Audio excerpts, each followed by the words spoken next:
नमस्कार दर्शक बंधु। आज मो सिंदूर आपण मैंने देखा पाइबे कि मुक्ति पूरा निष्ठार सहित पूजार विधि पालन करती। आउपटे पादर बहुत सारा ब्लड बाहरी 108 गरा पानी उठे पादर मुंड टिके चक्कर आसे से ठीक पड़गला टाइम रे सेतिक बेले आदि आसी मुक्ति को धरी पकाती। मुक्ति आदि को देखी टिके हसी दियंती, कहती कि मोर पूरा विश्वास थिला तमे निश्चय आसियो बोली। आदि एपटे कहती कि एक्सक्यूज मी, तुम विश्वास में मु एठिक आसीनी, जेजेमा आसी। हाँ आ गोटे कथा, तुम ना जेजेमा जो इम्प्रेस करने जो ड्रामा करुछ ना से सब को बंद कर, नहले सीरियसली तुम जीवन मु नहीं जीवी। तापर मुक्ति कहती कि ताहले तो मु खुशी खुशी जीवन देदेवी ना।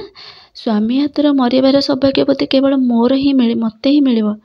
हौ छाड़ से सब कथा, जदि तमें आसीच तो मो सहित ए पूजा को शेष करने को चेष्टा कर।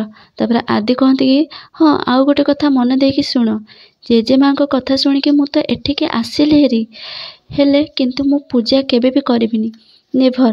तापर मुक्ति कहती कि तमें पूजा कर कि न कर, किंतु ए पूजार संपूर्ण हेइकी रहइबो स्वामी।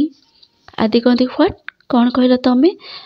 पुणी आदि कहती कि मुक्ति स्वामी तमें मो स्वामी, जेते बेले मु तो तुमको स्वामी बोली डाकिबी ना। मु ठीक कहले ना दुष्ट दानव?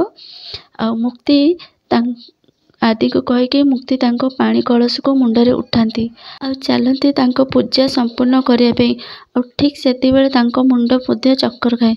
ठीक से आदि कौन कहते ना स्वामी कहे डाकीदेला सब पड़गला सब आदि आसी मुक्ति को धरी पकाती।